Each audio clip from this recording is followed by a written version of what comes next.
Can everybody hear me? Yes, sir. You can hear me back there? Okay, great. All right. I'm going to tell you a secret about these wristbands. Everybody's going to get one. I'm just going to kind of throw them as I go along because I kind of like to throw things, that's all. That kind of stuff. Okay. All right. So here's where we are. I'm going to talk to you about distracted driving, and you know what? You look to me like a person who doesn't like it when someone tells you what to do. No, actually, it's okay with me. It's okay?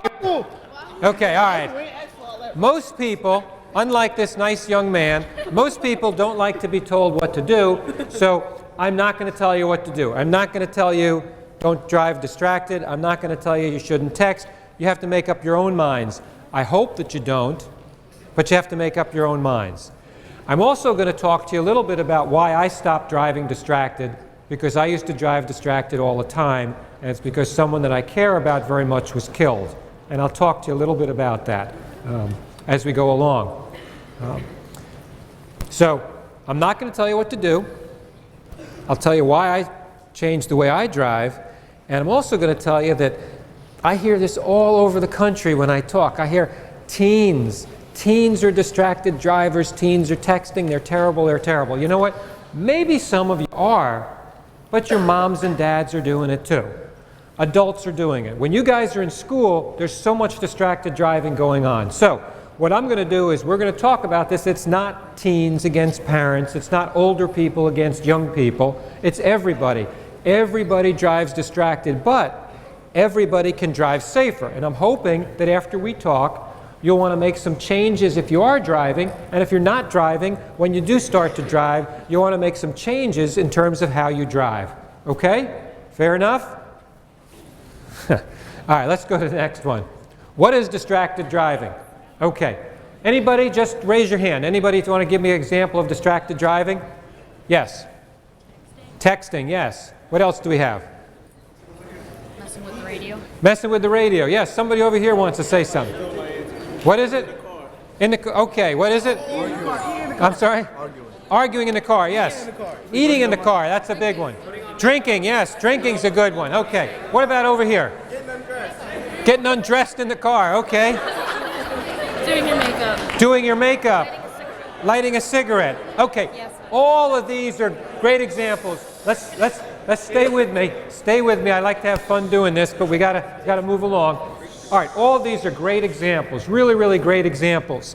And you've got it. It's anything that takes your attention away from the primary task of driving. We'll talk about that some more. Types of distracted driving. We've gone over some of these: texting, eating. In the middle, somebody's actually cooking a waffle. I've never personally seen that, but they're cooking a waffle. Okay, there's three types of distracted driving. There's manual distractions, where you take your hands off of the wheel. There's visual, where you don't look at the road. And the big one that we don't think about is cognitive. What are we thinking about? Cognitive distractions. If our mind is not on driving, we're not as safe as we can be. Okay, so it's not parents against teens, older people against young people. This is an adult. This is a bus driver. His job is to keep everyone safe, and he is a professional. Let's watch this video, and then let's talk about whether anybody might be scared to be on the bus with this bus driver.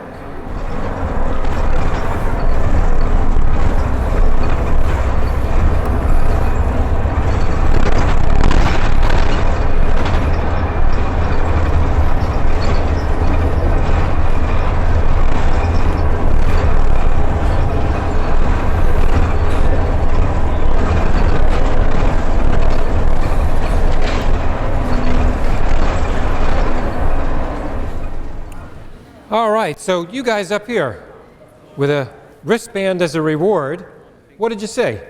I got it. What'd you say? I saw him writing stuff. Sorry. He was writing stuff. Okay, what'd you say? He was looking down the paper. Wow. He was looking down at the paper. Wow, it's crazy.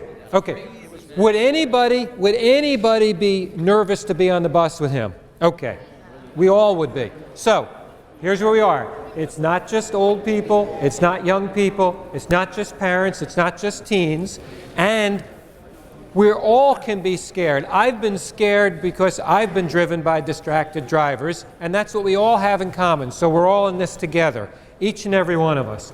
The other thing is, a young lady on this bus didn't like the way he was driving, and she asked him nicely, "Oh, could you please keep your hands on the wheel? I'm a little scared." Didn't care. She was a kid.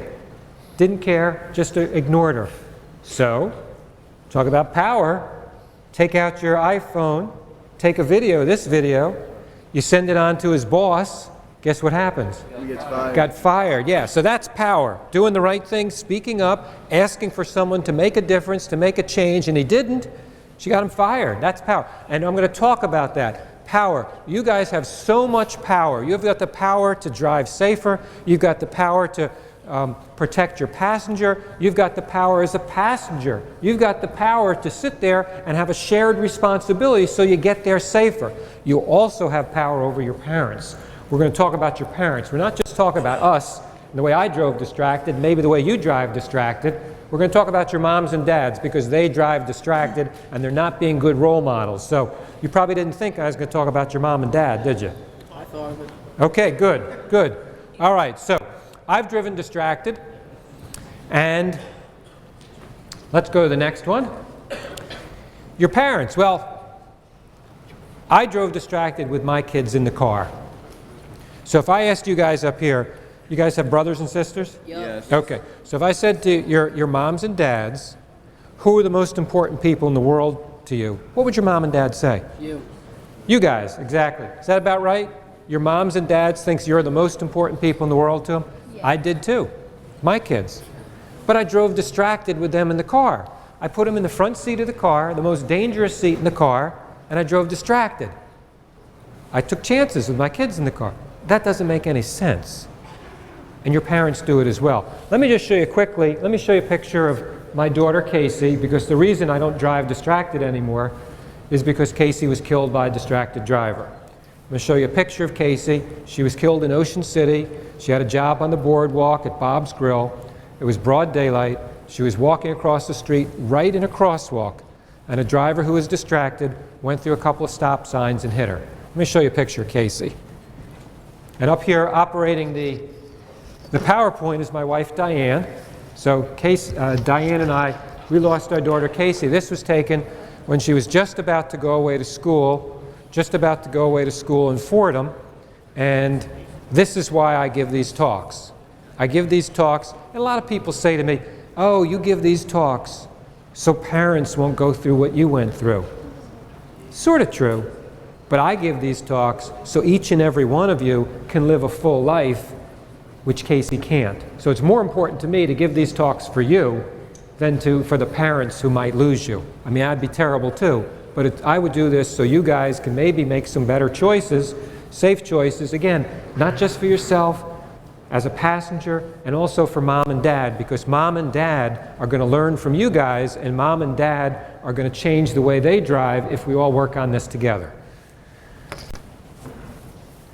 Anybody here think I was a good role model for my kids if I would drive distracted in the car, if I would eat in the car, be on my phone? You think I was a good role model? No. I wasn't a good role model. I was a terrible role model. Parents are supposed to be good role models, right? Okay. So, I drove distracted with my kids in the car. How many of your parents drove distracted or drive distracted with you guys in the car? Let's see the hands. Come on, get them up, get them up. All right, so look around. Keep the hands up. Look around. Look around at everybody here. Look around in that. So what do you see? What you see here is parents are taking chances with the people that they think are most important in the world to them. Parents are not being good role models. You guys have to help me with your parents. Have to help me with yourselves, but help me with your parents as well. All right, so who has younger brothers or sisters? Okay, I'll just pick on you two guys here. You have younger brothers and sisters, right? Are you role models for them? Of course you are, right? They pay attention to what you do, they copy you, that kind of stuff. That's being a role model. How about, do you think that you guys are role models for some of your friends? Yeah, you guys, you'd like to think so. Occasionally you do something right. Oops, sorry. Occasionally you do something right. That's right. So you're a good role model, right? Okay.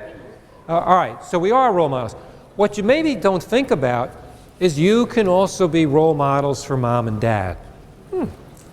What's he saying? Role models for my parents. My parents are experienced, they're the boss, they tell me what to do. You can be role models for your parents because you'll know better than they will about distracted driving. Anybody here, who drives over in this section? Who's driving? Anybody driving? Just a couple people. Anybody driving over here? Okay, well, sorry, we'll come back to you guys for another question. Okay, anybody who's driving here, have your moms or dads told you it's okay to use a cell phone while you're driving? No. Of course not. Do any of your moms and dads use a cell phone while driving? Yes. Okay, so what do you call it when somebody says Hypocrite. hypocrite? That's exactly it. Okay, so let's go through this. Let's go through this here now. With respect to your moms and dads, just let's talk about moms and dads. Anybody want to tell what their mom or dad does that maybe scares them? Yes. Mom talk on the phone, speakerphone. She talks on the speakerphone. Yes, That's while driving. That's no safer than talking with holding the phone in your hand. I'll get to that. Great. Anybody else get scared? What about you guys? Mom or dad talk on the phone while they're driving? No? Yes. They must. Yes. Okay. All the time. Is it mom or dad? Mom. What's mom do? Drives with her knees. She drives with her knees. What's she doing with her hands? Emails? Talking on the phone, emails, that kind of stuff? Yes. Sometimes tries to get something out of her purse. Tries to get stuff out of her purse, absolutely. Anybody, where's the makeup? Okay. Who puts on makeup? Your mom? How about you? Not when you're driving? Okay. Putting lotion on? Okay, that works too. That works too. Okay. All right, so what we have is let's stay with me here. What we have is we have moms and dads are driving distracted. Anybody here ever get a little scared or concerned when mom or dad are driving distracted? Okay, so moms and dads should be good role models. They drive distracted with us in the car, and they scare their children. What's wrong with that? Everything. Everything. It doesn't make any sense. Let's keep going. How about your friends? Your friends drive distracted? Okay. Ever been scared with your friends in the car? How about you? Have you ever talked to one of your friends who's driving you distracted and see if maybe you can get them to stop? Yep. What happened? They don't. They don't. We're going to talk about that. We don't. Okay. Here's what I want you to think about. Here's what I want you to think about. It's a shared responsibility, you and your friends, when you're in the car, to get there safe. You don't have to let people, when you're a passenger, you don't have to let people drive you distracted. That's a choice you make. And I don't think it's a good choice, but it's a choice you make. You might say, oh, I don't want to make a big deal out of it. They'll think I'm complaining. Maybe it's not cool or something, but still it's a choice. You have a choice to make sure that your driver drives safe, and you can help to make certain that you get to the end, that you get there safely. That's a choice we all have. In life, you always hear this, you're getting older, you have to make good choices. These are choices that you have to make, and you have to consider them. Okay, so what I want you to think about is when you recognize someone's being distracted, you say something. Hey, you're driving, you're texting, you're crazy. Now, you don't want to say it that way. You want to say, whoa. I find that, I used to drive distracted, I used to text, but it was hard for me to stay in my lane. You just acknowledge what the behavior is. Whoa, when you eat, it's a little difficult for you to steer. I see you using your knees to steer. You just talk about it, and then you can volunteer to help. You can volunteer to say, hey, if you want to put your makeup on, why don't you pull over to the side of the road? I'll drive, you can put your makeup on. If you want to text, give me the phone, I'll text for you. These are things that we can do. Now, I've been doing this so long, I can just look around and I can find distracted lunatic drivers. They're here. I can just find them. I'm just looking now because we're going to have somebody come up here and we're going to show you a demonstration. Let me see if I can find a... This gentleman, are you a lunatic distracted driver? Yes, I am. Young man? All right, let's have you come up here. Now, I heard that you can turn that on if you would. I'll get it. I heard that your son is here today. Yes, he is. See it right over here. Hey, say hi to Dad. Okay. Maybe you can figure out how to turn it. Oh, I think we got it. I think his is working? Yeah, his is working. Okay. I'll just put this down. Okay. All right, so what we're going to see, let's see if anything that Dad says to his son, if anything that you see here is something that maybe your parents have said to you. Dad is going to put his left hand up, and Dad actually is Wayne Shelton. He's with the South Jersey Traffic Safety Alliance. They go around to schools all over down here and do safety programs, and we're thrilled to have him here. Teresa Thomas from the South Jersey Traffic Safety Alliance as well. Left hand up, imaginary steering wheel. Are you going to be giving the microphone to your son? Yes. Okay. And I'm sorry, your name again? Warren. And Warren is going to hold up the mic so we can hear him better. Hold it up so we can hear you. Let's say it like.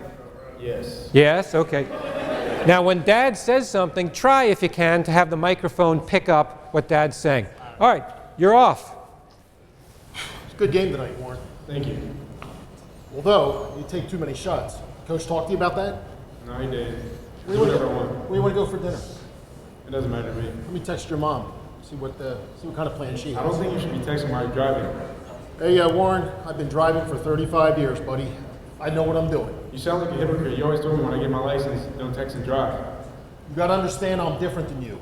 I know what I'm doing. You're I my got father. experience. Look. Let's just worry about your basketball game, okay? Don't take as many shots. And by the way, what team were those refs from? Mainland? I don't know, but you shouldn't worry about that. You should worry about stop texting and driving. You shouldn't do that. Well, when I'm sitting there watching the game and I'm watching, whoa, hey, Dad, stop. I think you should give me your cell phone and let me text a message for you. I'm waiting for her to return my text, okay? I can hold it for you while you're driving. No, I'm good, believe me. Why not? I do this all the time. I'm very experienced. You shouldn't. Doesn't matter, I've been driving all these years. I've had a couple crashes, but, Sometimes I don't feel safe driving with you, Dad. I tell you what, I don't want to be Pay there. attention to the road. All right, let's just stop it right there. Let's give these guys a round of applause. All right, now stay there. Whoa. Warren, come back now. Warren, come back. Okay, so Warren, what I'm hoping you'll be able to do, and that everybody will see, is I'm hoping you'll be able to feel more comfortable the next time you're in a car, somebody drives you distracted, to have a conversation. Of course, you won't have somebody as belligerent and pig-headed and stubborn as Wayne, right? Yes. Okay, so, but I want you to think about it as a shared responsibility. It's your responsibility as well with the driver to get there safely. Does that make sense to you? Yes. Okay. Anybody have any thoughts or anybody have any suggestions about this? About the situation. Okay. Yes, about the situation. Yes. Well, maybe they should pull over. You know what I'm saying? Yeah, maybe they could pull over. Okay, you could pull over. Okay, so again, you recognize that there's something going on, and you guys have good instincts. If you're a little bit nervous, you probably have a right to be nervous. If you see the driver veering over to the side of the road, and you get nervous, well, you should be nervous. So you recognize it, say it in a non-confrontational factor. Hey, when you're eating your salad and driving with your knees, we really can't stay in the lane. That's difficult for me too. And then offer to help. That's what you can do. That's what I hope you'll do with your friends and mom and dad as well. All right, thanks guys. Come on down.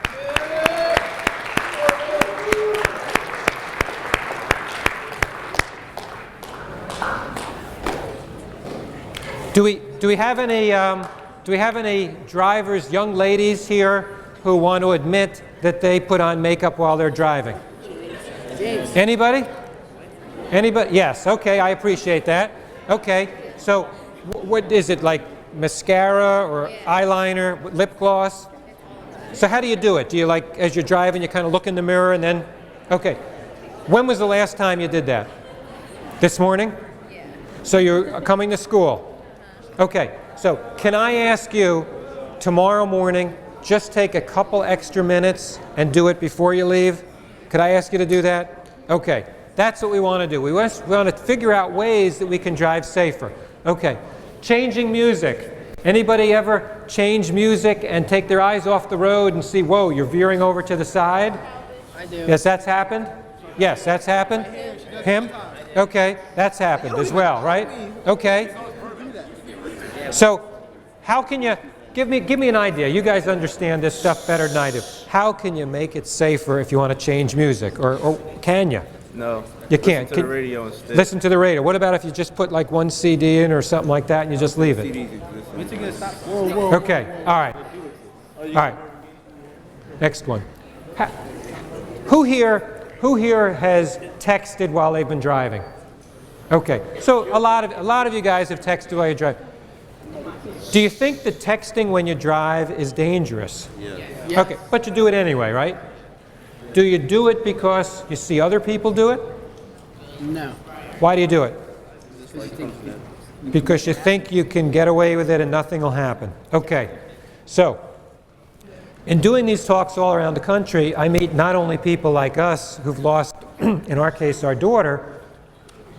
I've met the people who've killed other people because of their driving. Every one of those people said exactly what this young man did. I thought I could get away with it. I didn't think it would happen to me. There's not a single person who's sitting in jail for killing someone with distracted driving who said, oh yeah, I knew that I might kill someone. No, every single person said, I'm not the type of person who could kill someone through my driving. I'm not the type of person who could kill someone. Is that the type of person you think you are? No. Someone who can't kill someone with their driving? No. Well, that's probably why you drove distracted in the past, right? Okay, so I'm telling you that you're wrong. You can be that person. It may not happen the next time. It may not happen the second time. But one day it can happen, and we'll show you a video what it's like to live with that in terms of killing someone. Okay. That's this video. Okay, so I get a call in August, and a young woman, she's 17, says, I really need to try to talk with teens about what I did. And I said, what did you do? She said, I was programming my GPS, I looked away from the road, and I killed a man.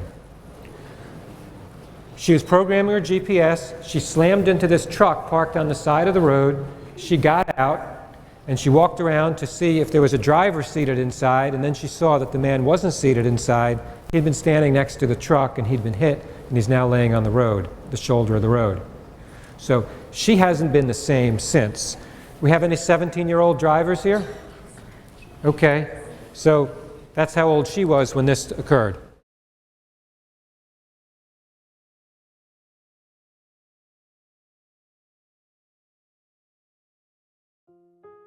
I wasn't texting, I wasn't using a cell phone, but I still killed someone.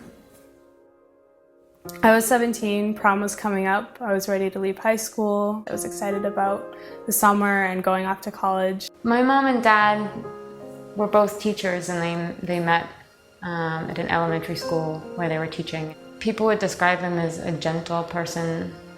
He was my dad. He was a great dad. He was the greatest dad I could have had.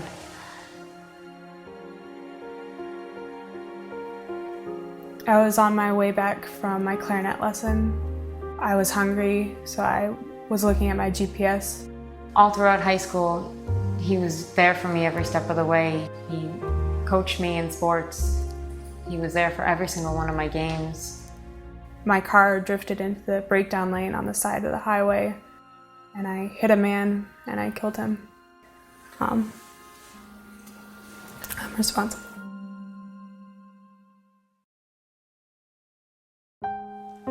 I was 6 months pregnant when my dad died. I knew he was going to be such a fantastic grandfather. And when she smiled for the first time, he wasn't there to share it with. When I was driving, I had a choice. I could have pulled over to the side of the road just a few seconds. It changes everything. It's just hard. I think the hardest part has been raising a baby and knowing that he wasn't there to celebrate those beautiful moments. I think about my friends, I think about the choices they make. They think it's not gonna happen to them. My mom has this incredible grandchild, but she can't share it with her husband. She doesn't have that partner.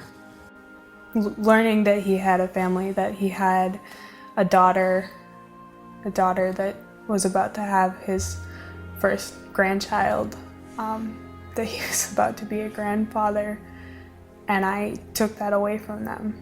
I caused his death. I think of all the things that my dad has taught me and about the love that we had as a family. Distracted driving is a choice, and it's a selfish one to make.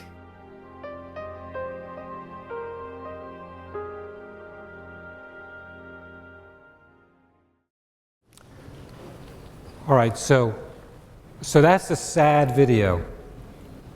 You're going to see a couple others that are sad.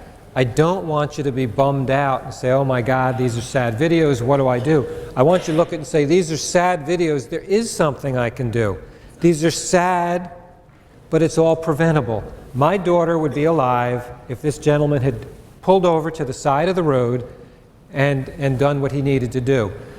This grandfather-to-be would be alive if the young lady had pulled over to the side of the road. Each and every texting accident, each and every GPS accident, reaching, eating, cell phone, whatever it is, they're all preventable. And that means we have the power to prevent them. You have the power to drive safer. You have the power to prevent these accidents. It's all within your grasp. You have the power to be safe yourself, for your passenger, and to also talk to mom and dad. You know, when Kate called me up, I just said to her, this is great that you want to go out and you want to talk to teens, and that's what she's doing. And she said she reached out to the family of the man that she killed, and they wanted her to do this. You know, till today, the man who killed my daughter has never reached out. Yeah, it's just, you know, just the way it is. Just the way it is. Okay.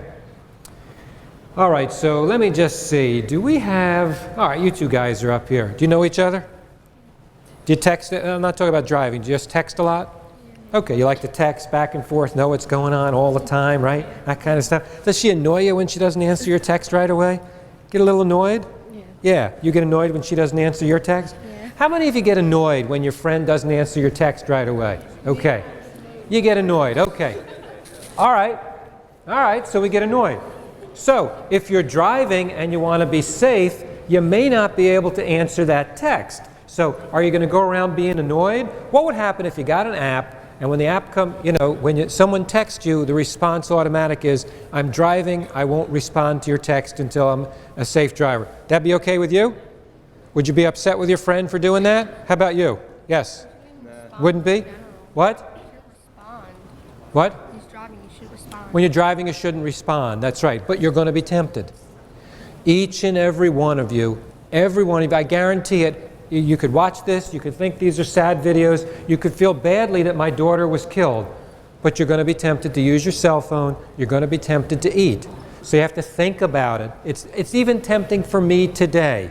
I still want to reach for my cell phone, and my daughter was killed by a distracted driver. I mean, it makes no sense. It makes no sense at all. You're going to be tempted. So you have to figure out what to do. You can get an app that sends that response. You can work it out. These two young ladies can say, hey, I'll send a text and say, I'm going to be in the car for half an hour. I'm not going to respond to the text because I'm driving. Would you still be annoyed at her? No. No? You sure? Yeah. That be okay for everybody else too? That's what you can do. It's not hard. These are preventable. It's all preventable. It's just we look at it and we say, moms and dads, they drive, they haven't been in an accident, it's okay, we can get away with it. What I'm talking to you about is being safe so that you're not being a lucky driver and not waiting to see if you don't get away with it. I used to drive distracted. I was a lucky driver. I wasn't a safe driver. Today I'm a safe driver. I want all you guys to be safe drivers. That's what this is about. A lot of people think that you can multitask. Who thinks over here you can multitask? You can't. You think you can, but what your brain is doing is it's switching attention from one task to the other. And if you're driving, you're not paying attention to driving. The slide on the left shows a functional MRI, shows where the blood goes to the brain. That's the part of the brain that's lit up for driving alone. When you introduce a sentence listening task, you see that you've lost some of the brain function. Put up the next one. You can see in green, we add it back in. So that's what you've lost. That's the part of the brain that you've lost. So you can't really multitask, you're switching attention. If you drive long enough and you have phone calls when you drive, you might even see, hey, I got someplace, but I don't even remember the trip. That's what it's about. Our brains can't process all that information. Our brains have to selectively choose what to process, and they could selectively choose to process the phone call instead of the kid running across the road or the car stopping short in front of you. That's what that's about. Who here thinks that they might go out and drive drunk? 0.08 blood alcohol. Good, I'm glad I didn't see anybody. Who here thinks that they might drive talking on a cell phone or texting? I mean, that's being honest. Okay. Mythbusters checked out how dangerous talking on a cell phone was compared to drunk driving. You guys all know about Mythbusters, right? You can check it out. What they found was people who are not talking on a cell phone, let's say that this is their level, this is the level of their abilities in a car. When they talk on a cell phone, it drops all the way down to here. Then what they did is they said, okay, let's give them 4 beers, let's get them up to 0.08 blood alcohol and see what happens. Virtually indistinguishable talking on a cell phone or driving at 0.08 blood alcohol. Think about that. You wouldn't drive drunk, but the studies show, and you can find these studies, you can check out Mythbusters, they show that if you're talking on a cell phone, it's just as dangerous as if you're 0.08 blood alcohol. And if you think about, okay, I'm talking on my Bluetooth, maybe mom and dad's talk on their Bluetooth, the speakerphone, it's not safer. You looked at the studies of the brain, it's not safer. It's not holding the phone that makes it dangerous. There's 33 scientific studies that show that it's not holding the phone in your hand. So all these laws that are passed, I guess they're good. They say you don't drive holding a cell phone, but they don't really mean anything because you're still thinking about the phone call. You're not thinking about driving. So that's what I want you to think about as we go forward and you make your own choices. Anybody want to take a shot at that one? 5 seconds? I heard 5 seconds. That's pretty close. Yes, back there? I'm sorry? 10 seconds. No, 5 seconds is about our answer. That's a good answer. Okay. So, more than 4 seconds. All right, so if you're driving along and you should be looking at the road and you look down to text, you take your eyes off the road for 4 seconds, what can happen? Okay? How far do you think you might travel? Well, I guess we give you the answer. 300 feet. You travel, if you're going 50 miles per hour, which would be slow for the AC expressway, right? That'd be slow, really slow. You'll travel 300 feet. So imagine looking down and traveling 300 feet, and anything can happen during that time that you're traveling. Who over here in this section plays sports? What do you play? Football. You're on the field, right? What position? Defense. Okay. Anybody else play sports here? Yes. Track. You're on the field. Anybody play on a court? Court. Anybody play? Hockey. Okay. All right. So our football player. You. When's the last time you took your cell phone out and started to text during a football game? What do you mean you can't do that? It's America. You can do it. What do you mean you can't do it? I'm not going to have it on you. Like, why would you? Wait, so you don't do that, right? It'd be stupid. Coach wouldn't be too happy. Yeah, he'd be really flipped out. Anybody else here are football players? Okay. So you guys, anybody? We have a wide receiver here? No. No wide receivers here? Wide receiver there? This next video is all about you. A wide receiver. So we wouldn't text in a basketball game. We wouldn't text on the court. We wouldn't text on the field. Let's take a look at this video. Ready, ready!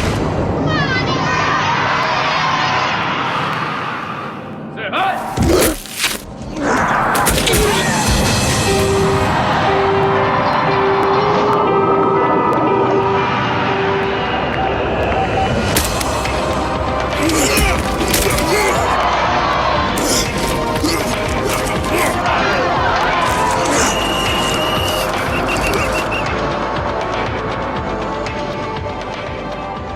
All right, so where was, somebody want to help me out here?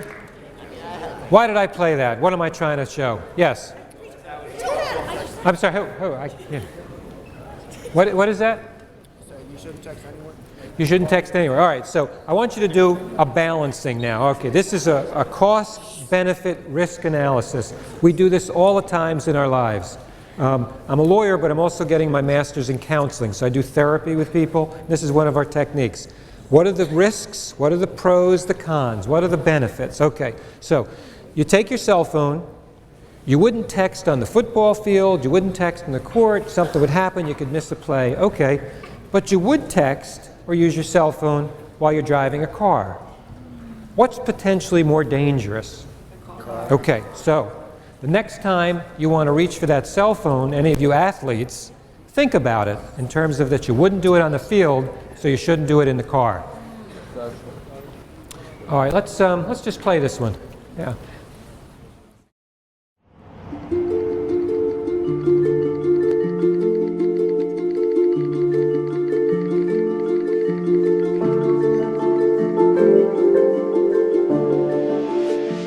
Ashley would text hundreds of messages every day. That was the way we kept in touch.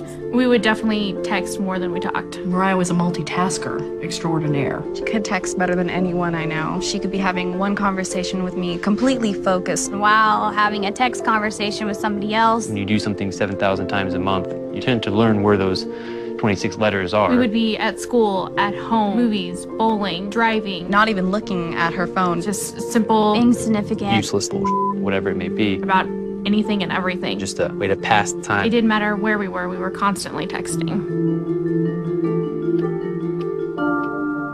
This is my sister. She was looking at my message that I had just sent her. When she looked up, she had clipped the median on the left-hand side of the road.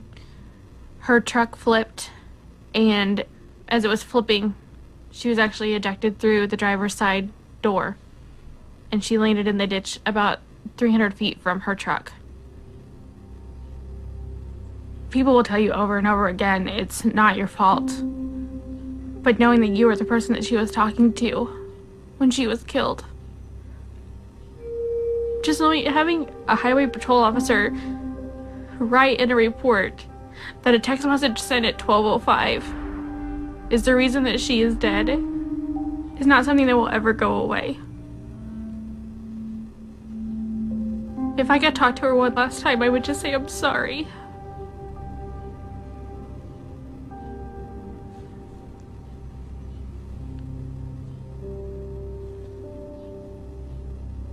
This is her cell phone that she used in the accident.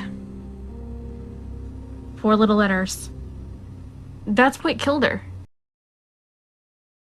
So even if we are careful drivers ourselves, even if we don't text, and we send a text to someone who is not so careful and they pick it up, they could die as a result of it. Again, a sad video, a really sad video, but again, remember what I said, sad but preventable. All of these are sad, but they're all preventable, and it's all within your power when you drive to set the standard for how you're going to drive as a passenger, for how you'll be driven, and talking with other people, coming up with safe policies. All right, so let's see. You two guys, how many times have you been arrested? Never. They said never. Does anybody believe that? No. They look like, no, I'm just kidding. Okay, but the point is, each and every one of us, including your moms and dads, the closest we'll wind up to being in jail, or the reason why we'll get there, is because of our driving. So let's go through these. Distracted drivers go to jail. It's not just drunk drivers that go to jail. Distracted drivers go to jail. 16, 17, and 18-year-olds are sitting in jail because of what they did.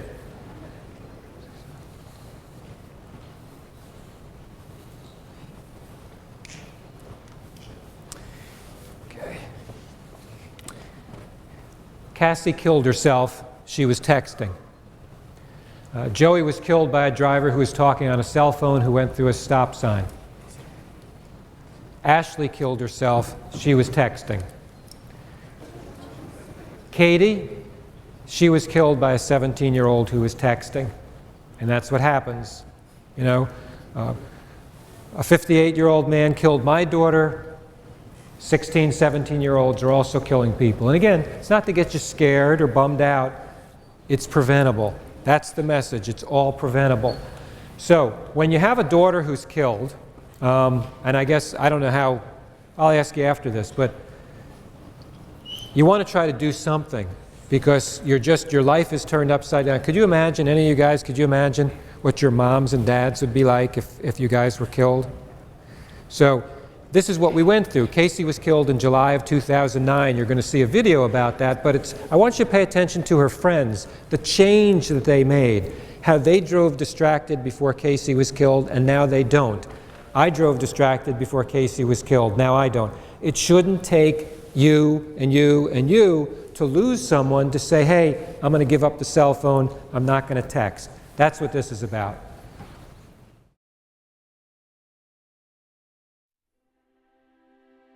This is a face of distracted driving. This is Casey Feldman.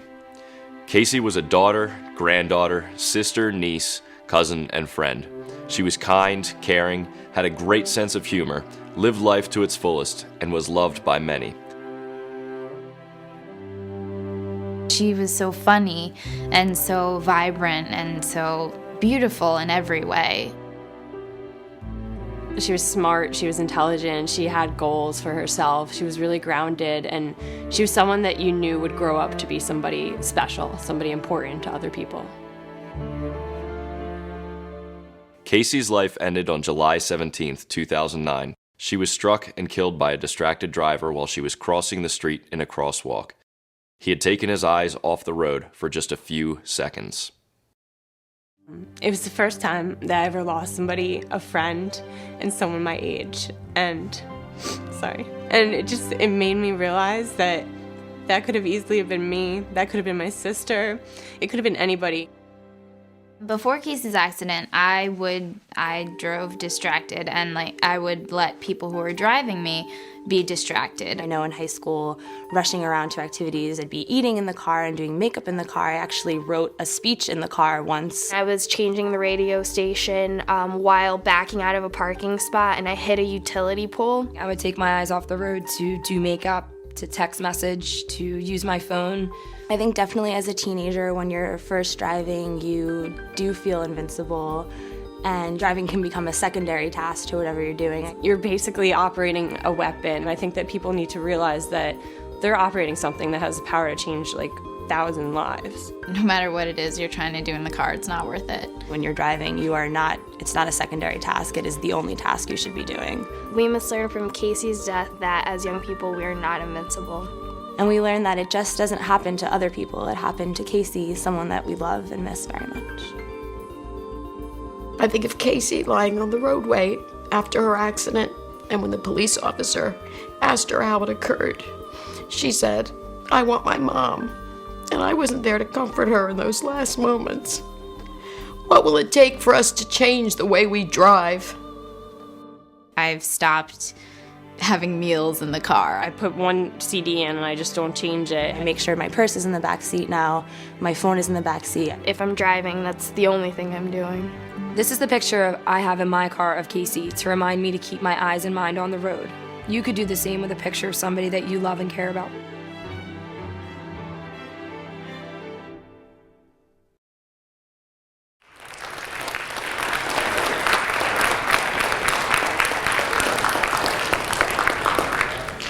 So did you see the shift? One young lady said, I used to drive distracted, and I'd even let people drive me distracted. Of course, she doesn't allow that anymore, but think about that. Letting people drive you distracted.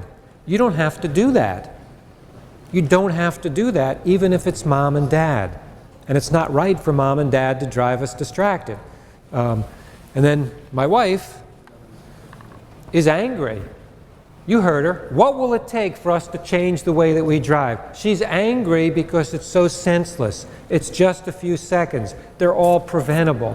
People say, oh, you do this, you go out here and you talk to people because you don't want parents to go through what you've gone through.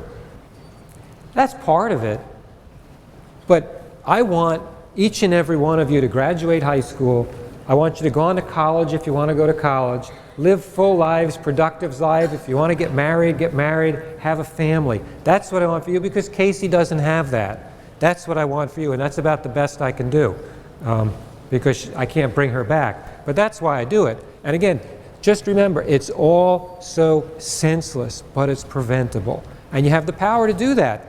The power to drive safer, the power as a passenger to help your driver drive safer so you can get there, and you definitely have the power over moms and dads who love you and you're the most important things in the world to them. Work with them. So you're going to get a sheet of paper. It's going to show some of these things on it, and you're going to be able to go through these with mom and dad, and you're going to be able to talk about them and say, hey, you don't want me to text? I don't want you to text. Because if your moms and dads drive distracted with you in the car, they're driving distracted when you're not in the car. At least when you're in the car, you could say, hey, Mom, watch out for that tree. Hey, Mom, let me text for you. But they're doing that when you're not in the car with them. And I know you care about your moms and dads the way they care about you. Talk to them about it. You can talk to them about it respectfully, and they'll listen to you. That's my hope anyway. They'll listen to you. But you have the power to change the way everybody thinks about driving. The way everybody thinks about, I grew up and my mom and dad didn't have seatbelts when they started to drive.